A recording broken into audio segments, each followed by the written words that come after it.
Assalamualaikum warahmatullahi wabarakatuh. Perkenalkan kami dari kelompok 8 akan menjelaskan tentang kesulitan menerapkan metode role playing pada materi zakat. Sebelumnya, dari kelompok 8 ini ada 3 anggota. Yang pertama Cantika Purnawawar dengan NPM akhir 03. Yang kedua saya sendiri, Zahwa Aulia Prasasti dengan NPM 07. Dan yang terakhir ada Indah Syafira dengan NPM akhir 16. Pendahuluannya akan dijelaskan oleh saya bahwa penerapan metode role playing dalam pembelajaran materi zakat pada pendidikan agama Islam atau PAI menawarkan potensi besar untuk meningkatkan pemahaman dan keterlibatan siswa. Namun, implementasi dari metode ini juga tidak terlepas dari berbagai tantangan, termasuk kurangnya persiapan guru, keterbatasan waktu, dan siswa yang masih malu-malu gitu, kesulitan dalam pembuatan skenario dan pengelolaan kelas. Oleh karena itu, diperlukan upaya berkelanjutan nih untuk mengidentifikasi dan mengatasi tantangan-tantangan ini. Sehingga metode role playing dapat dioptimalkan sebagai alat pembelajaran yang efektif dalam mengajarkan materi zakat. Selain itu, kami di sini menggunakan beberapa metode. Yang pertama ada metode ceramah. Metode ceramah adalah metode pembelajaran yang dilakukan dengan cara menyampaikan materi secara lisan oleh pendidik kepada peserta didik. Metode ini bersifat satu arah, di mana guru itu berperan sebagai sumber utama yang menyampaikan informasi, sedangkan siswa lebih banyak mendengarkan dan memahami materi yang diberikan. Ceramah sering digunakan dalam penyampaian materi yang bersifat teoritis atau konseptual karena dapat menjelaskan banyak informasi dalam waktu yang relatif singkat. Selain metode ceramah, ada juga metode diskusi. Metode diskusi ini merupakan sebuah pendekatan pembelajaran yang memfasilitasi interaksi aktif antara peserta didik untuk membahas suatu tema atau masalah. Dalam pendekatan ini, siswa didorong untuk bertukar ide, menyampaikan pendapat, serta bersama-sama mencari pemecahan masalah. Nah, peran guru ini sebagai pemimpin yang membimbing diskusi agar tetap terfokus pada kegiatan atau tujuan pembelajaran dan menjamin setiap siswa mendapatkan kesempatan untuk terlibat. Selanjutnya akan dijelaskan oleh Indah Syafira. Selanjutnya ada metode role playing. Metode role playing itu biasanya disebut juga bermain peran, yaitu teknik pembelajaran yang melibatkan peserta didik dalam mengambil ahli peran tertentu berdasarkan situasi atau skenario yang ditetapkan. Tujuan dari pendekatan ini adalah untuk memfasilitasi pemahaman siswa terhadap konsep, nilai, ataupun keterampilan dengan cara menjalani langsung peran yang mereka ambil. Dalam prosesnya, siswa tidak hanya terlibat dalam mendengar ataupun membaca teori, tetapi juga mereka berlatih untuk melakukan melalui pengalaman langsung, terus memperkaya pemahaman serta keterlibatan mereka dalam proses belajar. Selanjutnya, ada kelebihan dan kekurangan dalam metode ceramah. Kelebihan dari metode ceramah yaitu untuk menyampaikan informasi kepada kelompok besar dalam waktu singkat. Guru juga memiliki kendali penuh atas kelas, memastikan semua siswa menerima materi yang sama. Keunggulan lainnya adalah menyampaikan materi yang padat, kemungkinan guru untuk menyakup topik yang luas. Setelah itu, metode ini praktis dan ekonomis karena tidak memerlukan banyak persiapan atau peralatan khusus. Selanjutnya ada kekurangan metode ceramah, yaitu metode ceramah seringkali membuat siswa pasif karena mereka hanya mendengarkan dan mencatat tanpa banyak interaksi. Hal ini dapat menyebabkan kebosanan dan kekurangan minat, terutama jika guru tidak menyampaikan materi secara menarik. Kurangnya interaksi juga berarti siswa itu tidak memiliki banyak kesempatan untuk berdiskusi, bertanya, dan berpartisipasi aktif dalam pembelajaran. Selain itu, bagi guru untuk mengevaluasi pemahaman secara berlangsung, metode ini juga tidak cocok untuk semua gaya belajar, karena beberapa siswa mungkin lebih suka belajar metode yang lebih interaktif dan praktis. Dan metode ceramah kurang mengembangkan keterampilan berpikir kritis, analisis, dan pemecahan masalah karena siswa lebih banyak mendengarkan daripada berpartisipasi. Selanjutnya ada kelebihan dan kekurangan metode diskusi. Kelebihan dari metode diskusi yang pertama itu untuk mendorong siswa melalui ide, gagasan, dan inovasi baru dalam memecahkan masalah. Yang kedua, memotivasi siswa untuk menyampaikan pendapat, baik yang setuju maupun yang menentang pendapatan teman-teman mereka. Yang ketiga, memperluas wawasan serta membiasakan siswa dalam bermusyawarah untuk mencapai mufakat. Yang keempat, memberikan kesempatan ini kepada siswa untuk mendapatkan penjelasan dari berbagai sumber data. Yang kelima, mengajak siswa untuk merasakan proses pembaharuan suatu masalah secara kolektif.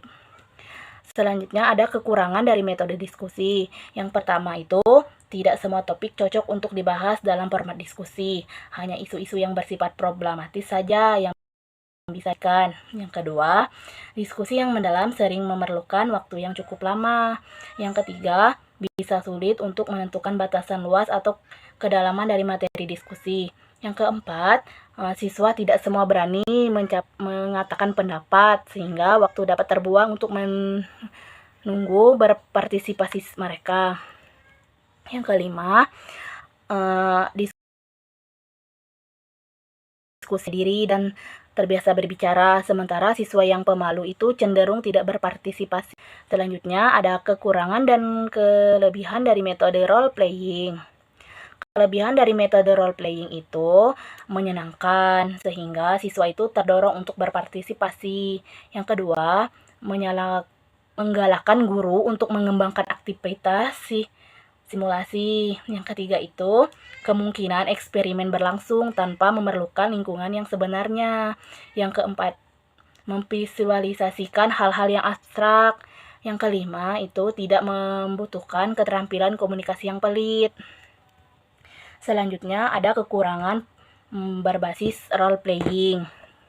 Yang pertama itu, jika siswa tidak dipersiapkan dengan baik, ada kemungkinan tidak akan melakukan secara bersungguh-sungguh. Yang kedua, bermain peran mungkin tidak akan berjalan dengan baik jika suasana kelas itu tidak mendukung.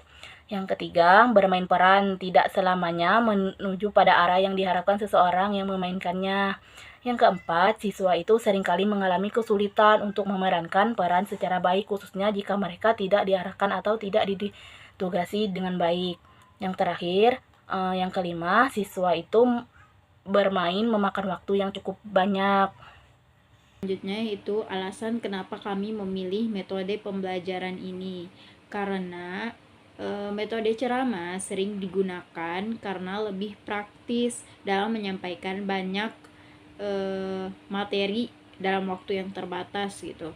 Selain itu, ceramah juga cocok untuk memperkenalkan konsep baru dan memberikan gambaran umum yang jelas kepada siswa, serta membantu menjaga keteraturan kelas. Nah, sementara itu, metode diskusi lebih banyak dipilih karena bisa melatih siswa berpikir kritis, meningkatkan kemampuan berbicara, dan membiasakan mereka bekerja sama dalam menyelesaikan masalah. Dengan diskusi, suasana belajar jadi lebih hidup karena siswa bisa saling bertukar pandangan, saling bertukar pikiran yang bisa pendapat mereka bisa diajukan gitu. Selain itu juga kami memilih metode role playing karena metode role playing atau bermain peran ini lebih efektif untuk memberikan pengalaman belajar yang lebih nyata. Metode ini tuh memungkinkan siswa untuk langsung mempraktikkan apa yang mereka pelajari dalam situasi yang menyerupai dunia nyata. Selain itu, mengembangkan keterampilan sosial dan emosional mereka juga, sekaligus membuat belajar jadi lebih menarik dan menyenangkan untuk mereka. Dengan menggabungkan ketiga metode ini, seringkali itu jadi pilihan terbaik gitu, karena ceramah bisa memberikan dasar teori, diskusi membantu siswa memahami lebih dalam, dan role playing membuat mereka bisa menerapkan apa yang sudah mereka pelajari itu ke kehidupan sehari-hari. Yang selanjutnya itu ada langkah-langkah pembelajaran metode diskusi. Yang pertama itu langkah-langkah pembelajaran metode diskusi ini. Diskusi itu diawali dengan menetapkan tujuan yang jelas, memilih peserta yang akan yang sesuai, serta merumuskan masalah yang akan dibahas. Waktu dan tempat juga harus dipersiapkan agar diskusi berjalan lancar. Saat pelaksanaan, kelompok dibentuk, tugas dibagi, dan peserta diajak aktif berpartisipasi. Ide-ide penting dicatat, setiap pendapat dihargai, dan suasana kondusif dijaga. Setelah diskusi, kesimpulan dibuat, hasil dibacakan untuk koreksi, serta evaluasi dilakukan untuk perbaikan ke depan. Selanjutnya itu ada langkah-langkah metode ceramah. Yang pertama itu dalam tahap persiapan. Guru menjelaskan tujuan pembelajaran, setelah itu menyampaikan materi inti dan bisa memberikan sedikit kuis gitu. Saat penyajian konsentrasi, siswa dikondisikan. Materi dijelaskan dengan bahasa sederhana dan media pembelajaran digunakan untuk mendukung pemahaman mereka. Selanjutnya setelah itu ada penutupan, guru mengulas materi, membuka sesi tanya jawab dan menyimpulkan pembelajaran pada hari tersebut serta memberikan penilaian. Selanjutnya itu langkah-langkah metode pembelajaran role playing. Pertama, guru itu memperkenalkan masalah dan menentukan karakter yang akan dimainkan oleh siswa.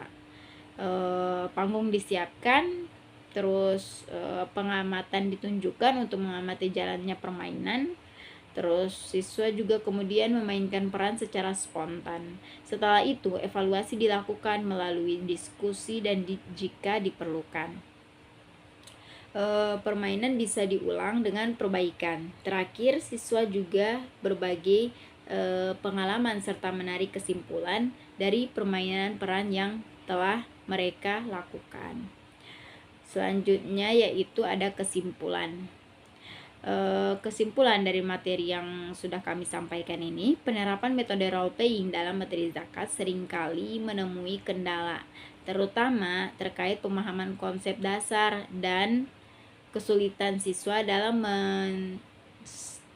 mensimulasikan